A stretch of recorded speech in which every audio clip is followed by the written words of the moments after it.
그래서 이렇게 사실은 라테랄로 인시전을 해가지고 막을 들어 올려서 뼈 이식을 막 하고 임플란트를 하고 아날로그로 하면 사실은 굉장히 어려운 수술이고 많은 원장님들이 도전하기가 어려운 수술인데 아예 인시전을 하지도 않고 디지털을 이용해서 가이드를 만들어가지고 가이드를 잘 이용해서 수술을 하면은 이렇게 라테랄로 했을 때 엄두도 안 나고 어려운 수술임에도 불구하고 생각보다 쉽고 뼈 이식도 잘 되고 예쁘게.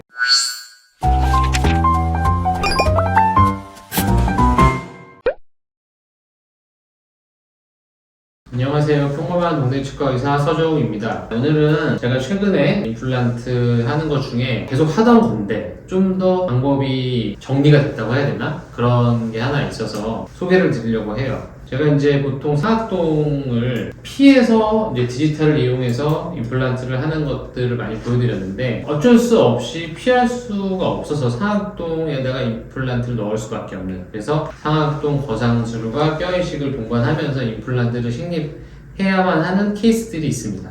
네, 그런 것도 한두 번 보여드린 적이 있는데, 상악동은 여러 번 설명드렸지만 보시면은 이렇게 이제 엑스레이에서는 이렇게 하얗게 보이는 여기가 요 위에는 비어있다. 그래서 요 비어있는 공간에 뼈를 이식을 하고 임플란트를 넣는 건데, 이 공간이 얇은 막으로 이렇게 되어있기 때문에 여기를 그냥 뻥 뚫어버리면 막이 찢어져서 상악동 내로 뼈가 이식이 되기 때문에 뼈 이식을 제대로 할 수가 없어서 그 얇은 막이 찢어지지 않게 살짝 들어 올리는 게 상악동 거상술의 핵심이고, 그게 어렵기 때문에 웬만하면 피해서 하려고 하는 거고, 그 모든 것은 상악동 막이 찢어지지 않고 잘 들어 올려져서 거기다가 뼈 이식을 하는 게 목표인데, 그게 어렵기 때문에 다른 방법을 쓰는 거죠. 근데 어쩔 수 없이 이제 이렇게 해야 되는 경우에는 여러 방법을 이제 시도해 봤는데, 이분 케이스는 이제 지난번 영상에서도 혹시 눈치채신 분은 같은 환자분인데 발치하고 오래되면 어떻게 되냐, 이렇게 된 거죠. 여기 이제 브릿지를 제거하고 이제 임플란트를 하게 된 겁니다. 그래서 여기 지금 두 개를 할 예정인데, 앞에는 2-3mm, 한 2-3mm 정도, 뒤에는 한 2mm만 고정하고 한 5mm 정도, 한 7mm 정도 예상을 하고 있는데, 2mm만 고정이 되고 7mm를 상악동을 거상해서 뼈를 이식을 하고 임플란트를 넣어야 되는 상황인 거죠. 그런데 이것을 디지털을 이용하면 아예 떼지 않고, 그러니까 인시전을 하지 않고 뼈 이식도 하고 임플란트도 넣고, 이제 이게 요즘 좀 자리를 잡은 것 같습니다. 여러 가지 방법을 시도하다가. 그래서 오히려 인시전을 하지 않고 하는 게 더 성공률이 높고, 첫 번째 이제 이거는 사실은 환자분들보다는 선생님들한테 좀 도움이 되시라고 말씀을 드리는 건데, 일단은 이렇게 엑스레이를 CT를 찍었을 때 상악동의 경계 코티칼이 좀 진할수록 좋은 것 같아요. 그러면은 뼈가 어느 정도는 코티칼이 단단하기 때문에 멤브레인이 찢어지는 게 좀 덜한 것 같습니다. 그래서 아예 인시전을 하지도 않고 이것을 어떻게 뼈 이식을 하고 임플란트를 넣느냐, 일단은 이렇게 디자인을 하죠. 디자인을 하고 나서 지금 이걸 보시면 컴퓨터 수술에서는 이런 식으로 수술을 했고, 이제 실제 제가 수술할 때 이거를 띄워놓고 하는데, 이게 지금 여기서부터 이 13mm가 뭐냐면 가이드의 맨 위에서부터 이 상악동이 뚫리는 옆뼈까지가 이제 13mm라고 측정이 된 거죠. 이 소프트웨어에서 그 길이를 다 잴 수가 있거든요. 그러면 가이드서부터 여기 상악동이 뚫리는 데까지가 13mm라고 계산이 됐으면 이 드릴을 12mm까지만 뚫는 거죠. 간단하게 설명을 드리면 12mm까지만 뚫고 1mm를 남겨놓은 상태에서 이제 1mm를 한 단계 한 단계 올려가지고, 제가 주로 하는 건 이제 디오인데, 상악동을 뚫는, 상악동 벽과 닿는 그 날이 없는 그 드릴을 다들 가지고 계실 텐데, 디지털로 하면 그게 좋은 게 13mm라는 게 길이가 있기 때문에 제가 12mm를 재가지고 12mm까지만 드릴링을 하고 어느 정도 폭을 넓힌 다음에 그 다음에 13mm를 드릴링하고 14mm를 드릴링하고 하다 보면은 상악동이 뚫리겠죠. 근데 뚫리는 게 딱 코티칼이 단단하면은 그 뚫릴 때, 이제 이거 해보신 원장님들은 제가 어떤 말을 하는지 이해하실 텐데, 결국에는 이 디지털로 이 상악동을 했을 때 가장 좋은 것은 가이드가 이걸 잡아주기 때문에 더 이상 제가 넣고 싶어도 들어갈 수가 없다는 거죠. 13mm면 13mm를 드릴링을 하고 상악동이 뚫리지 않았으면 그 다음에 14mm로 하고, 그래도 안 뚫리면 15mm로 하고, 이런 식으로 단계별로 1mm씩 가다 보니까 제가 상악동을 뚫을 때 그 코티칼이 닿으면은 단단한 느낌으로 더 이상 진행이 안 되다가 어느 순간 저속으로 돌리지만 힘으로 그게 딱 뚫리는 게 느껴집니다. 그러면은 상악동이 뚫렸다고 판단되고, 그러면 보통 이제 수압 거상으로 이 상악동 내부에다가 셀라인을 넣어서, 아시는 분은 아시지만 넣고 당겼을 때 피가 쭉 딸려 나오면 안 뚫린 거죠.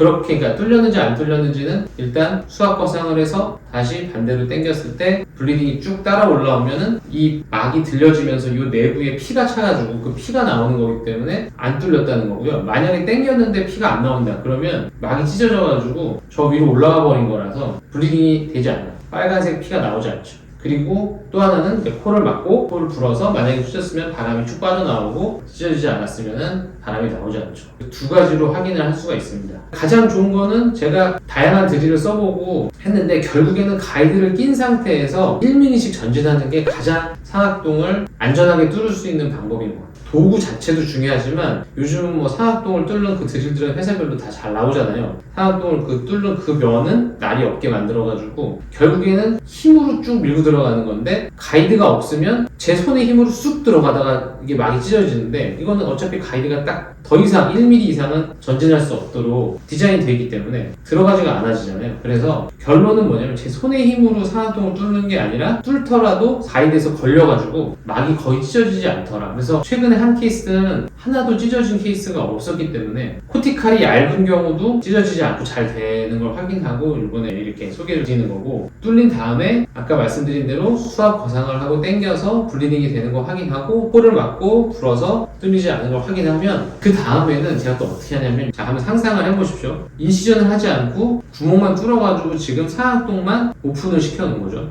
막은 찢어지지 않았고 그러면 이제 뼈 이식을 해야 되잖아요. 여기 지금 보시면 여기 5mm 정도 뼈 이식을 해야 되잖아요. 그러면 대략적으로 이 뼈 이식 양은 얼마나 하느냐 요 안에 있는 이 CT에서 저 상악동의 폭과 높이를 어느 정도 보시고 감을 잡으시는 거죠. 그러면 이렇게 올라갔을 때 벌어지는 뼈의 양을 어느 정도 예상을 해서 그 양을 넣는 거라고 생각하시면 돼요. 뭐 몇 cc를 정하고 하는 게 아니라 상악동 벽이 넓다. 그럼 좀 더 많이 넣고 뭐 이런 식으로 양을 어느 정도 올릴 것인지 그리고 임플란트도 여기서 5mm 올릴 거냐 여기서 저는 지금 7mm를 했는데 7mm를 할 거냐 8.5를 할 거냐 10mm를 할 거냐에 따라서 또 뼈 이식 양이 달라지겠죠. 그러니까 그런 걸 감안해가지고 상상을 해서 이 정도면 어느 정도 올라갈 거다 이렇게 예상을 해서 뼈 이식을 하는데 예전에는 구멍이 뚫린 상태에서 제가 이렇게 컨덴서를 집어넣었거든요. 그러면은 그게 뭔가 뼈 이식이 좀 일정하지가 않았는데 다른 원래는 유튜브 영상도 많이 보거든요. 거기 보니까 덴사바로 리버스로 해가지고 역방향으로 해서 뼈 이식을 하시더라고요. 근데 이게 생각보다 되게 쉽고 잘 돼요. 금방 되고. 그래서 제가 일정하게 덜은 그 양을 다 넣는 거죠. 근데 덴사바를 역방향으로 해가지고 그 구멍에 이렇게 어차피 여기 잇몸에서 상악동까지 거리도 잴 수가 있으니까 거기까지만 이렇게 역방향으로 해서 넣다 보면 그게 들어가면서 희한하게 이렇게 돔 쉐입으로 너무나 예쁘게 뼈 이식이 되더라고요. 그러니까 지금 이제 제가 막 설명을 장황하게 해서 그렇지 가이드 끼고 펀치하고 아까 13mm였는데 12mm까지 드릴링을 한 다음에 3.2 정도까지 직경을 넓히고 상악동 거상하는 그 특수한 바로 1mm 1mm씩 늘어가서 상악동을 오픈시키고 막이 찢어지지 않았는지 확인이 됐다면 그 다음에 방금처럼 뼈 이식을 덴사바로 리버스로 하는데 지금 제가 말하는 게 시간이 생각보다 얼마 안 걸립니다. 지금 인시전 안 한 상태니까. 그래서 뼈 이식이 됐는지 막이 찢어지지 않았는지 저는 중간에 이제 CT를 한번 찍어봐요. CT를 찍고 그 다음에 CT를 찍어서 확실하게 막이 안 찢어지고 멤브레인은 유지된 상태로 뼈 이식이 잘 됐다는 게 확인이 되면 그 다음에 임플란트를 식립을 합니다. 그리고 임플란트는 여기 계획대로 지금 디지털로 하시는 분들은 여기까지 넣으려면 어떻게 되는지 근데 겁나잖아요. 사실 2mm밖에 없기 때문에 넣다가 조금 내가 실수하면 쑥 들어갈 수도 있기 때문에 어느 정도 넣고 파노라마 정도 한 장 찍어서 확인하고 다시 좀 더 마무리하는 식으로도 합니다. 그래서 보면은 지금 이런 식으로 지금 두 개 다 뼈 이식하고 임플란트를 넣었는데 일단 파노라마를 찍었는데 좀 더 들어가야 돼요. 그래서 여기서 1mm 뭐 한 0.5mm 계산해서 그거는 가이드를 낀 상태로 넣으니까 넣고 결국에는 상악동 거상술을 디지털을 이용해서 가이드를 하면 쉽고 간단하다는 걸 설명드리려고 하는 거죠. 좀 더 넣고 보시면은 더 넣었죠? 보여드릴까요? 일단은 뼈 이식 후 임플란트를 넣고 어느 정도 넣고 보니까 들 들어가서 계산해가지고 더 깊숙이 넣었죠. 딱 맞춰서 넣고 요거는 좀 2mm밖에 없으니까 여기는 좀 여유가 있으니까 넣고 그래서 최종적으로 CT를 찍은 걸 보시면 이게 지금 앞에 거 한 2mm 정도 올리고 뼈 이식한 건데 했는데 여기 막 찢어지지 않고 잘 들어 올려졌고 한 여기서부터 여기까지 한 2-3mm 정도는 상악동 내부로 뼈 이식을 하고 들어갔고요. 그 다음에 6번도 보시면 이렇게 뼈 이식이 이렇게 예쁘게 잘 되더라고요. 이게 신기하게 그 덴사가로 하면 뭐 정확하게 제가 그 원리는 모르겠지만 이게 이렇게 일정하게 기계가 분사를 시켜서 딱 돔쉐이프 우리가 원하는 그 아주 예쁜 모양으로 여기도 보시면 이렇게 돼 있고 여기서도 보면 이렇게 돼 있고 아주 예쁘게 손으로 이렇게 컨덴서로 하면은 이렇게 뼈 이식이 안 되더라고요. 덴사바 정도는 여러 가지 이유로 구매를 해 놓으시는 게 좋을 것 같긴 합니다.